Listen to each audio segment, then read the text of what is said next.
আসসালামু আলাইকুম ওয়া রাহমাতুল্লাহি ওয়া বারাকাতুহু। সম্মানিত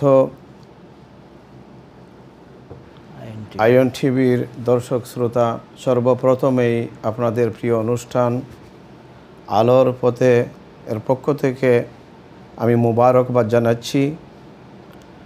আশা করব আজকেও আপনারা প্রথম থেকে শেষ পর্যন্ত আমাদের সাথে থাকবেন।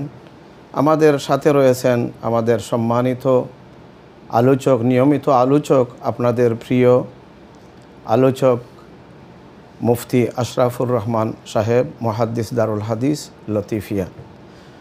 আজকের আমাদের আলোচ্য বিষয় হচ্ছে মানব জীবনে নেক আমলের প্রভাব। সম্মানিত দর্শক শ্রোতা, অত্যন্ত গুরুত্বপূর্ণ এই বিষয়, আজকের যে আলোচ্য বিষয়। আমি আশা করব আপনারা আমাদের সম্মানিত আলোচক মুফতি আশরাফুর রহমান সাহেবের কাছ থেকে আপনারা আজকে গুরুত্বের সাথে শ্রবণ করবেন। আমি এখন মোহতরমের কাছে সবিনয় অনুরোধ করব আলোচ্য বিষয়ের উপর গুরুত্বপূর্ণ আলোচনা রাখার। আসসালামু আলাইকুম মুফতি, আপনি কেমন আছেন? ওয়ালাইকুম আসসালাম ওয়া রাহমাতুল্লাহ। আলহামদুলিল্লাহ। আমি সবিনয় অনুরোধ করছি আজকের আলোকপাত করার জন্য। এই যে গুরুত্বপূর্ণ আমাদের আজকের যে বিষয় হচ্ছে মানব জীবনে নেক আমলের প্রভাব। ধন্যবাদ। আসসালামু আলাইকুম ওয়া রাহমাতুল্লাহ।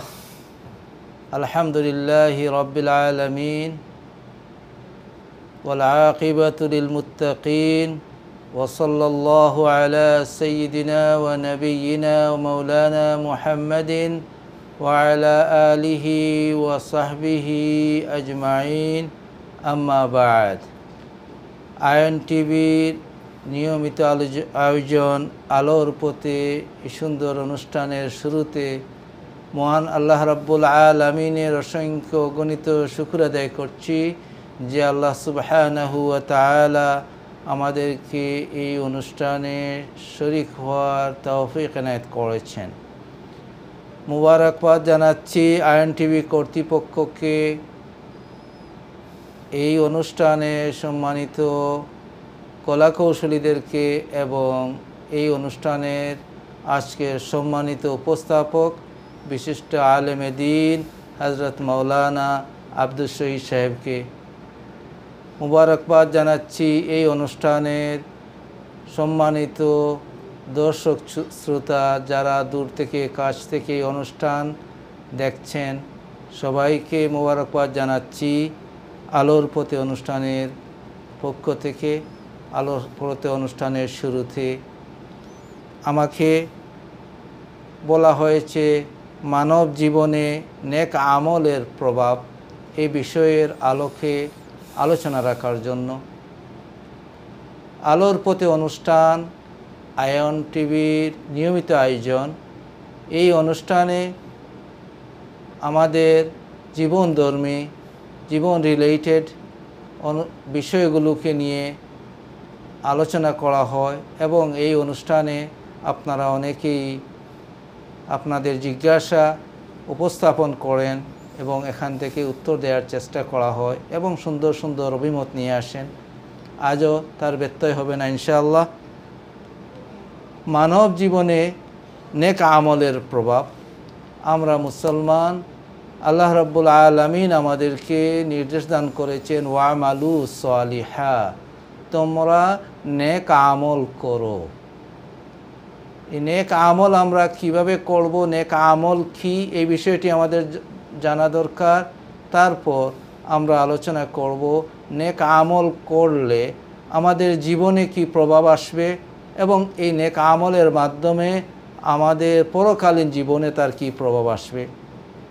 সুপ্রিয় দর্শক, আমরা নেক আমলের প্রভাব জানার পূর্বে আমাদেরকে জানা প্রয়োজন নেক আমল বলতে আমরা কি বুঝি বা ইসলামিক শরীয়তে নেক আমল কাকে বলে। নেক আমল এমন একটি আমল, এমন কাজ যে কাজের দুটি দিক রয়েছে। সেই নেক আমল আমরা নেক আমলের সেই সংজ্ঞা বা তারিফ বা তার ডেফিনেশন জানার মাধ্যমে নিজ থেকেই বুঝে নিতে পারবো কোন আমলটি আমরা করছি, যে আমলটি বিবেচিত হবে নেক আমল হিসেবে কোন আমলটি আমরা করছি, যদিও আমাদের বিবেচনায় সেটা নেক আমল হচ্ছে, কিন্তু ইসলামিক শরীয়তের বিবেচনায় হয়তো নেক আমল হবে না। আমরা যদি সেই নেক আমল কি এই বিষয়টি সম্পর্কে সম্যক ধারণা লাভ করি। নেক আমল, যা আমরা বাংলা ভাষায় বলি নেক আমল, আরবিতে যাকে বলা হয় আমলে সালেহ, নেক আমল সালেহ।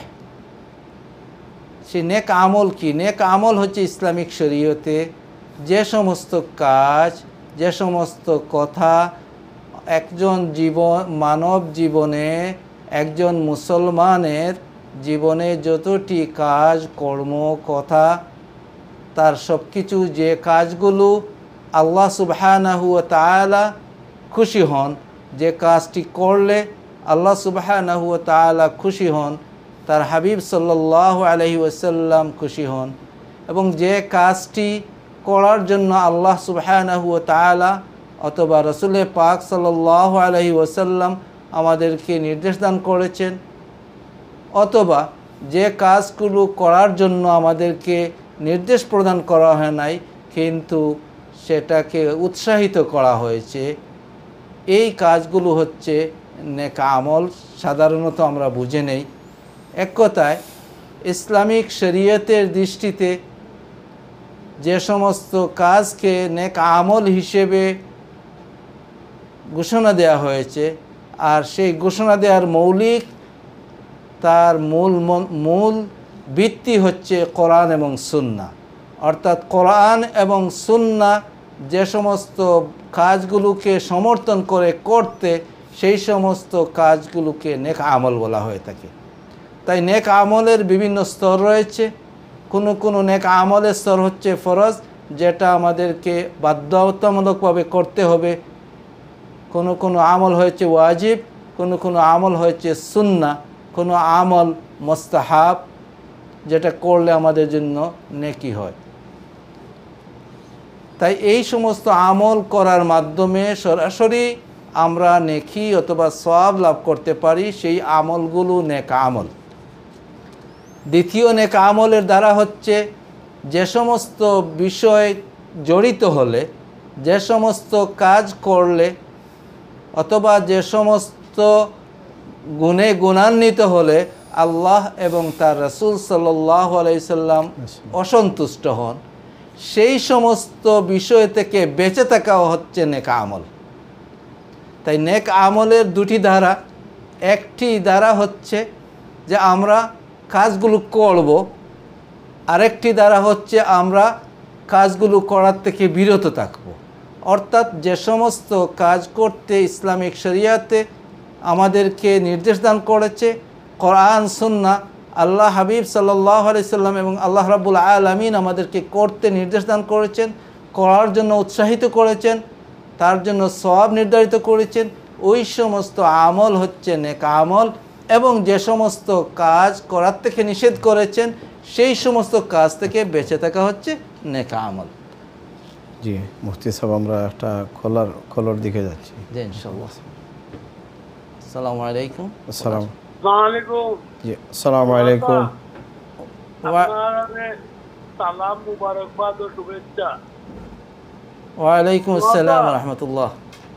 আমি ওকেন টিভি দেখলাম, এখন মৌলানা সাহেবে কইরা যে যদি দেওরে ভবিষ্যতেও মারতে হয় তাহলে মহরম সামনে রাখতে মাথা লাগবে। আচ্ছা, আপনারা একটা কথা হোক চাই,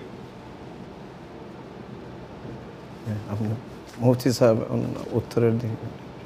আমরা আপনার প্রশ্ন আমরা পুরোপুরি পাই নাই, কিন্তু প্রশ্নের ধরন থেকে আমরা যেটুকু বুঝতে পেরেছি, ইনশাআল্লাহ আমরা আপনার প্রশ্নের এই অংশ থেকে যতটুকু আমরা বুঝতে পেরেছি এর আলোকে উত্তর দেওয়ার চেষ্টা করব। আমরা এখন আলোচনার দিকে যাচ্ছি। আলোচনার পর ইনশাআল্লাহ আমরা আপনার প্রশ্নের উত্তর দেওয়ার চেষ্টা করব।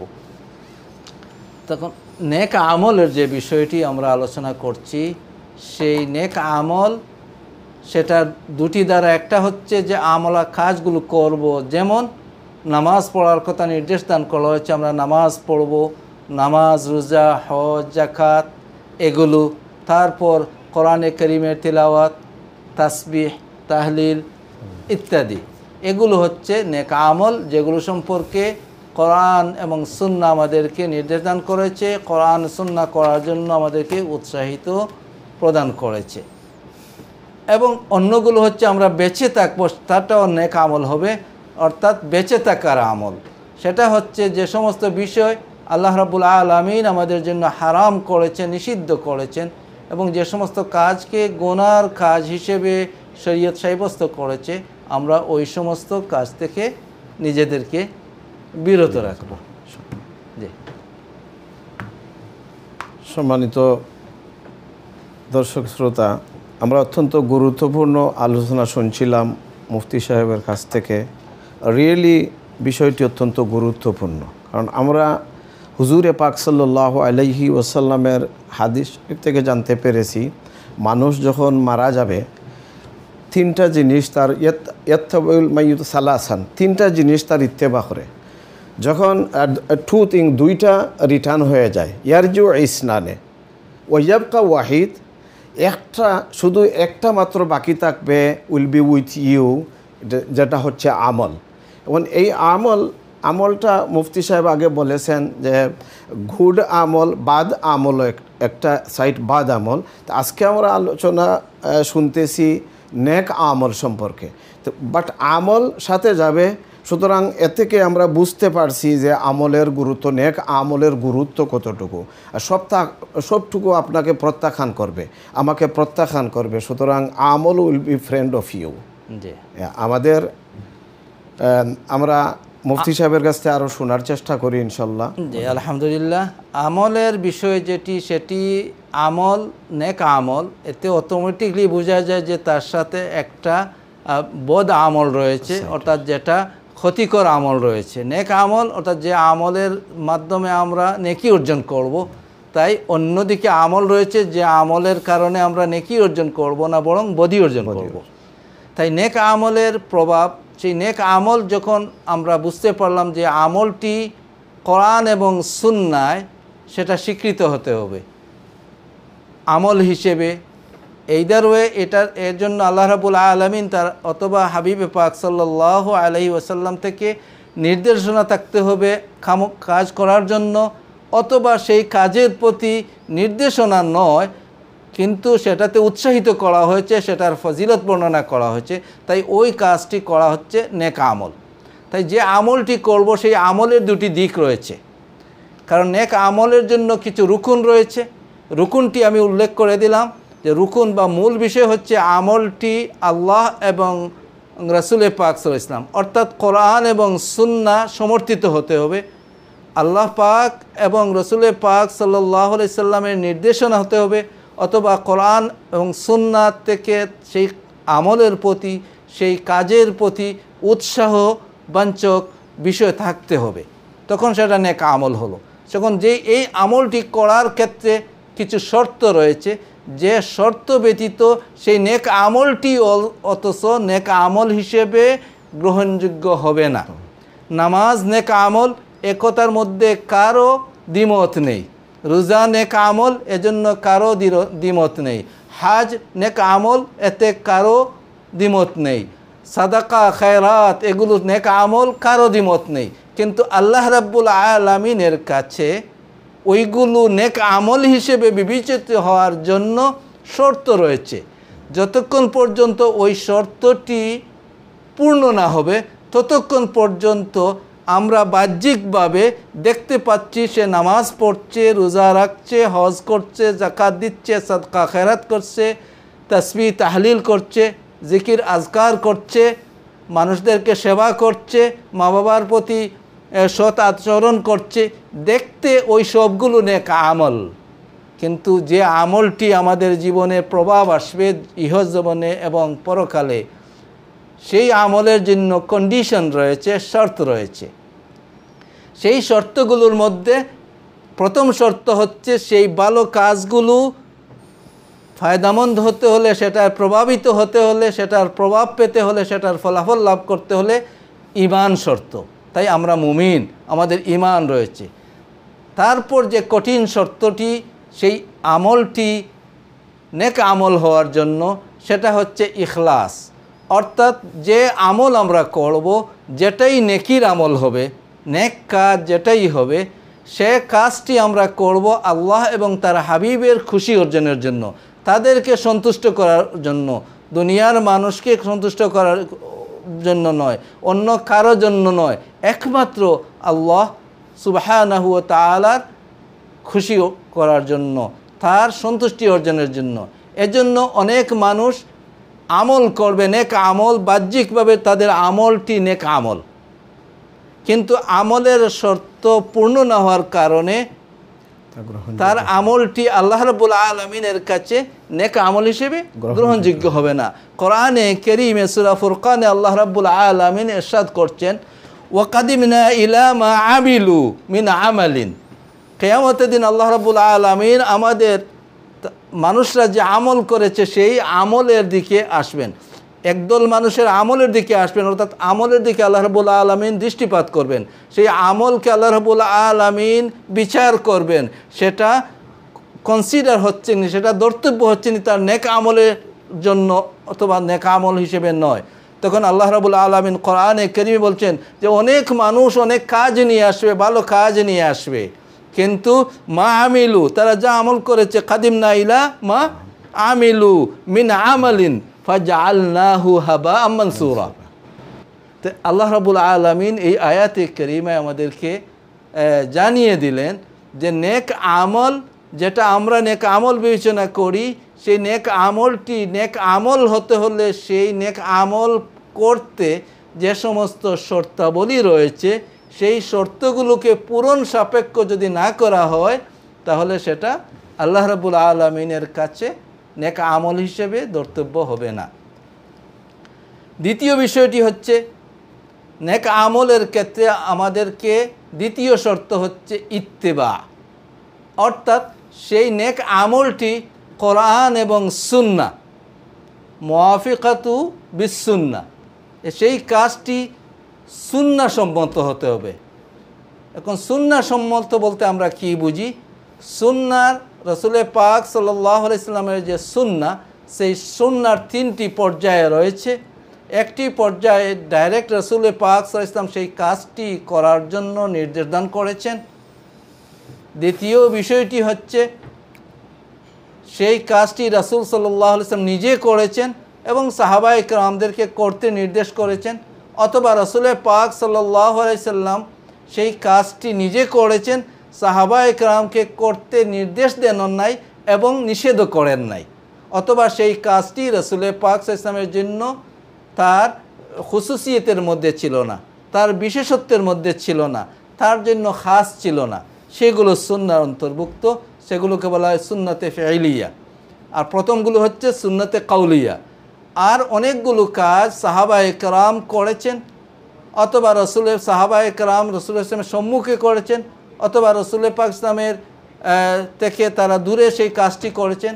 রাসূল পাক সাল্লাল্লাহু আলাইহি সাল্লাম পর্যন্ত সেই সংবাদ এসেছে এবং রাসূল পাক সাল্লাল্লাহু আলাইহি সাল্লাম সেই কাজে নিষেধ প্রদান করেন নাই বা কোনো মন্তব্য করেন নাই, সেটাকে বলা হয় সুন্নতে তাকরিরি, অর্থাৎ মৌন সমর্থন দিয়ে রাসূল ইসলাম সেই কাজটিকে সুন্নাহ হিসেবে জানিয়ে দিয়েছেন।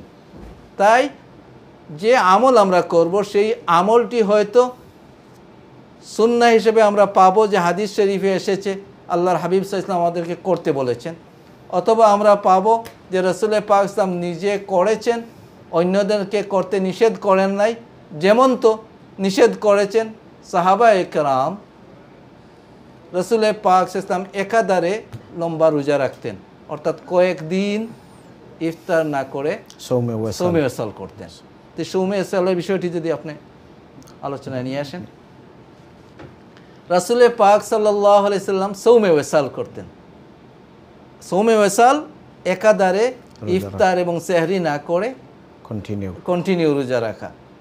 সাহাবায়ে কেরাম দেখে তারা শুরু করে দিলেন, তারপর তাদের পক্ষে সেটা করে ওঠা সম্ভব নয়।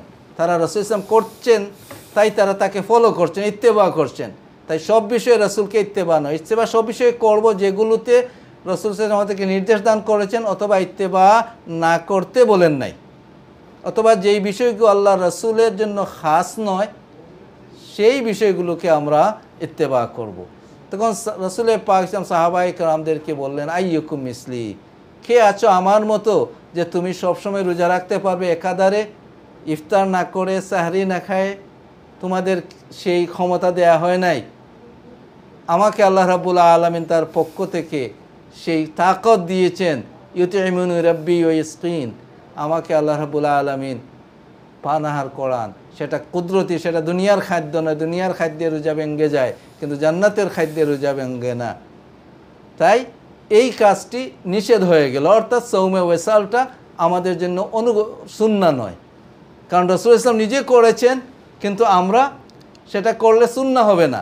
তাই রাসূলের পাক সাল্লাল্লাহু আলাইহি ওয়াসাল্লাম যে সমস্ত কাজ করেছেন সেই কাজগুলোর মধ্যে যেগুলো আমাদের জন্য, সেই কাজগুলো পালন করাকে সুন্নাহর অন্তর্ভুক্ত। দ্বিতীয় প্রকারের সুন্নাহ যেটা হচ্ছে সুন্নাতে ফি'লিয়া, রাসূল ইসলাম যে কাজ করেছেন সেই কাজের অনুসরণ করা। তৃতীয় প্রকার হচ্ছে যে সুন্নাহ তাকরিরি, অর্থাৎ রাসূলের পাক সাল্লাল্লাহু আলাইহি ওয়াসাল্লাম নিষেধ করেন নাই, কেউ এই কাজটি করেছেন, সাহাবায়ে কেরাম করেছেন, তার সম্মুখে করেছেন, অথবা তার অনুপস্থিতিতে করেছেন, তারপর রাসূল সাল্লাল্লাহু আলাইহি ওয়াসাল্লাম সেই ব্যাপারে সংবাদ পেয়েছেন কিন্তু নিষেধ করেন নাই অথবা কোনো মন্তব্য করেন নাই, সেই কাজগুলোও সুন্নাহর অন্তর্ভুক্ত। যেহেতু রাসূলের পাক সাল্লাল্লাহু আলাইহি ওয়াসাল্লাম, যদি সেই কাজটি ভালো কাজ না হতো তাহলে রাসূলের পাক সাল্লাল্লাহু আলাইহি ওয়াসাল্লামের ডিউটি হচ্ছে মানুষদেরকে ভালো কাজ কি সেটা বলে দেয়া এবং মন্দ কাজ কি সেটা বলে দেয়া, ভালো কাজ করার আদেশ দেয়া, মন্দ কাজে নিষেধ করা। জি মুফতি সাহেব, আমরা একটা ব্রেকের দিকে যাই কম সময়ের ভিতরে। আমি আরও একটু অ্যাড করতাম চাই। সম্মানিত দর্শক শ্রোতা, আমরা বুঝতে পারতেছি যে আমল আল্লাহর দরবারে গ্রহণযোগ্য হতে হলে সিনসিয়ারিটি ভেরি ভেরি ইম্পর্টেন্ট, ইখলাস। হুজুরে পাক সাল্লাল্লাহু আলাইহি ওয়াসাল্লাম ফরমাইছেন, আখলিস দিনাক ইয়াকফিকা আমলুল কলিল। আখলিস দিনাক, ধর্মকর্ম তোমরা এখলাসের সাথে সম্পাদন করো, তাহলে তোমাদের কম আমল বেশি রিওয়ার্ড বয়ে আনবে। আখলিস দিনাক ইয়াকফিকা আমলুল কলিল। সুতরাং আমরা এ থেকে বুঝতে পেরেছি, শিক্ষা গ্রহণ করতে পেরেছি যে আমাদের আমলগুলা হবে এখলাস, ভেরি ভেরি ইম্পর্টেন্ট, উইথ ইখলাস। এখলাসের সাথে যদি আমরা ধর্মকর্ম সম্পাদন করতে পারি তাহলে ইনশাআল্লাহ আল্লাহ রাব্বুল আলামিন আমাদেরকে আজরে আজিম দিবেন। হুজুরে পাক সাল্লাল্লাহু আলাইহি ওয়াসাল্লাম বলেছেন, ইন্নামাল আমালু বিন্নিয়াত। সর্বপ্রথমেই যেটা গুরুত্বপূর্ণ, আমল আল্লাহর দরবারে কবুল হওয়ার জন্য, গ্রহণযোগ্যতা লাভ করার জন্য সর্বপ্রথম যে হুজুরে পাক সাল্লাল্লাহু আলাইহি ওয়াসাল্লাম আমাদেরকে ইনস্ট্রাকশন দিয়েছেন, বলেছেন ইন্নামাল আমালু বিন্নিয়াত।